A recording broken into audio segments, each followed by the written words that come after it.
নমস্কার, জয় দুর্গা, শ্রী মাধব। আচ্ছা, আজকের যে বিষয়টা নিয়ে সেটা হচ্ছে 1লা জানুয়ারি 2025। কি করবেন?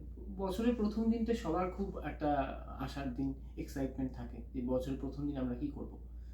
সাধারণত আমরা যেটা করে থাকি, আমরা দেখি বাঙালিরা পিকনিকে যাই, নানা রকমভাবে কিছু নেশাগ্রস্ত অনেক সময় অনেকে হয়ে পড়ে, কিন্তু সেটা কিন্তু একদমই উচিত নয়।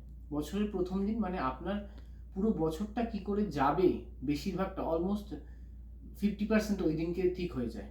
তো সেই দিন আমাদের এমন কিছু করা উচিত যেটা আমাদের সবসময় পজিটিভ দিকে যাবে। সাধারণত এবারে খুব ভালো বুধবার দিনকে পড়ছে, যদিও এটা মঙ্গলের বছর, তবুও বুধবার দিন 1লা জানুয়ারি পড়েছে এবং সেই দিনকে দ্বিতীয়া তিথি। ঠিক আছে? তো আমরা প্রথমেই যেটা বুধবার দিন যেটা আমরা করতে পারি সেটা হচ্ছে সকাল 1লা জানুয়ারি দিন কি করবো আমরা সেটা আগে বলে নিই। সকালবেলা উঠে আমরা খুব তাড়াতাড়ি স্নান করার চেষ্টা করব, শুদ্ধ জলে স্নান করে, এবং স্নানের জলের মধ্যে একটুখানি যদি খুব নুন বা লবণ যেটাই বলুন, বা আরেকটু গোলাপ জল যদি মিশিয়ে দিতে পারেন খুব ভালো হয়। দ্বিতীয়, স্নানের পরে আমরা কোনো রকম সবুজ রং বা হলুদ রঙের বস্ত্র পরব, বা লালও পরতে পারি, মঙ্গলের বছর লাল খুব ভালো হয়। যদি না পারি এই তিনটের মধ্যে যে কোনো একটা কালার হলে ভালো। তৃতীয়, কি করব আমরা সেদিনকে গণেশজিকে পুজো দেবো, তাকে লাড্ডুর ভোগ দেবো, কিন্তু অবশ্যই লাড্ডুটা ঘিয়ের হতে হবে, যেন শুকনো না থাকে। লাড্ডুর ভোগ দেবো এবং কোনো রস জাতীয় মিষ্টি, রসগোল্লা হোক, কমলা ভোগ হোক, সেটা দিতে পারবো। 4 নম্বর কি, আপনাকে সেই মিষ্টিটা কিন্তু সেদিনকেই, স্নানের পরে সেদিনকে আপনাকে কিনে আনতে হবে। 1লা জানুয়ারি সেদিনকেই আপনি কিনবেন, এবং তার সাথে একটু হলুদ, কাঁচা হলুদ কিনে আনবেন। হলুদটা কি, হলুদটা সবসময় শুভ জিনিস, যে কোনো দিন যে কোনো শুভ কাজে, বিবাহ হোক, অন্নপ্রাশন, পুজো, সব কিছুতেই হচ্ছে হলুদের প্রয়োজনীয়তা আছে, এবং হলুদ সবসময় পজিটিভকে আইডেন্টিফাই করে। তো সেই জন্য হলুদ একটু কিনবেন, কাঁচা হলুদ। যদি কাঁচা হলুদ না পান অন্তত গোটা হলুদ না পান অন্তত একটা হলুদের প্যাকেট কেনার চেষ্টা করবেন। এবং যেটা সব থেকে জিনিস, যে কোনো রকম মিষ্টি যেটা কিনবেন ভগবানকে, সে একটাই হোক, অসুবিধা নেই যে আপনাকে অনেক কিনতে হবে, সে একটাই দেবেন, লাড্ডু দিন ভগবানকে বা রসের মিষ্টি দিয়ে ভোগ দিন। এবং সেদিনকে কাউকে খারাপ কিছু বলবেন না, এবং কেউ যদি আপনার দরজায় বা আপনার কাছে আসে কিছু খেতে চায়, বা তাকে দেবেন আপনার সামর্থ্য অনুযায়ী দেওয়ার চেষ্টা করবেন। কারণ দানই হচ্ছে সব থেকে বড় জিনিস, দানে প্রচুর আপনার বাধা দোষ কেটে যায়, সেই জন্য দান হচ্ছে সব থেকে বড় জিনিস।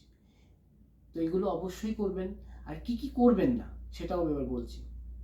বছরের প্রথম দিন কালো বস্ত্র পরবেন না, একদম পরবেন না। কালো রং পরবেন না একদম, বা কালো রঙের সাথে যেগুলো খুব আর কি ডার্ক কালার, খয়েরি হতে পারে বা ডিপ পার্পল, এগুলো পরবেন না বছরের প্রথম দিন তো অন্তত। দ্বিতীয়, কি করবেন, কাউকে কটু বাক্য কখনো বলবেন না। কটু বাক্য বললে কিন্তু আপনারই ফল খারাপ হবে। আপনি হয়তো একটু সময়ের জন্য কাউকে বলে হয়তো আপনার মন হালকা হবে, কিন্তু আপনার সেটা কিন্তু খারাপের দিকে যাবে। ভগবানকে যে মিষ্টি জাতীয় আপনারা দিচ্ছেন, সেটা যেন কোনো শুকনো মিষ্টি না হয় সেদিনকে, যে আরো খটখটে মিষ্টি যেন শুকিয়ে গেছে, সেটা দেবেন না। যে 4 নম্বর, যে জিনিসটা আপনি খেতে পারছেন না সেই জিনিস কখনো ভগবানকে ভোগ দেবেন না, এবং ভগবানের যা ভোগ হোক সেটা শ্রদ্ধার অনুযায়ী আপনি গ্রহণ করবেন। আর সেদিনকে 5 নম্বর, বেলা করে উঠবেন না একদম, যত তাড়াতাড়ি সম্ভব উঠুন সেদিনকে। কোনো মাদক দ্রব্য আপনি গ্রহণ করার চেষ্টা করবেন না সেদিন, একদমই পুরো বছরই করা উচিত নয়, কিন্তু অন্তত 1লা জানুয়ারি তো একদমই না। কারণ মঙ্গলের বছর, বারবারই আপনার আরোগ্য আপনার উপরই নির্ভর করছে, আপনার কর্মের উপরই নির্ভর করছে আপনি কি পাবেন। তারপরে 6 নম্বর, যেটা হচ্ছে সব থেকে মূল্যবান জিনিস, কেউ কিন্তু বাড়িতে খেতে এলে যদি আপনার কাছে এক মুঠো থাকে, ওইটুকু যেন আপনি না করবেন না সেদিনকে। অবশ্যই তাকে দান দেওয়ার চেষ্টা করবেন, খাওয়ানোর চেষ্টা করবেন, না একদম করবেন না। এবং সব থেকে আরেকটা ভালো জিনিস হয়, এগুলো তো আমি বলে দিলাম কি করবেন কি করবেন না। ভোরবেলা, সকালবেলা 1লা জানুয়ারির দিন উঠে বাড়ির যে বড় গুরুজনরা আছে তাকে প্রণাম করুন। আপনার সংস্কার, আপনার কর্ম আপনার জীবনকে আরো গঠন করবে, ভালো করবে। শুধু কয়েকটা স্টোন পড়লে, কিছু পড়লে আমরা বদলাতে পারবো না। আমাদের কৃতকর্মই আমাদের ভালো জিনিসকে নিয়ে আসতে পারে, পজিটিভিটি নিয়ে আসতে পারে আমাদের জীবনে। তাহলে এই যে জিনিসগুলো বললাম, দেখুন আপনি সবসময় সারা বছর করতে পারেন, এগুলো করা উচিত। কিন্তু আমরা অনেক সময় পেরে উঠি না আমাদের দৈনন্দিন জীবনে, আমরা ব্যস্ততার জীবনে। কিন্তু তো 1 জানুয়ারি অবশ্যই করবেন।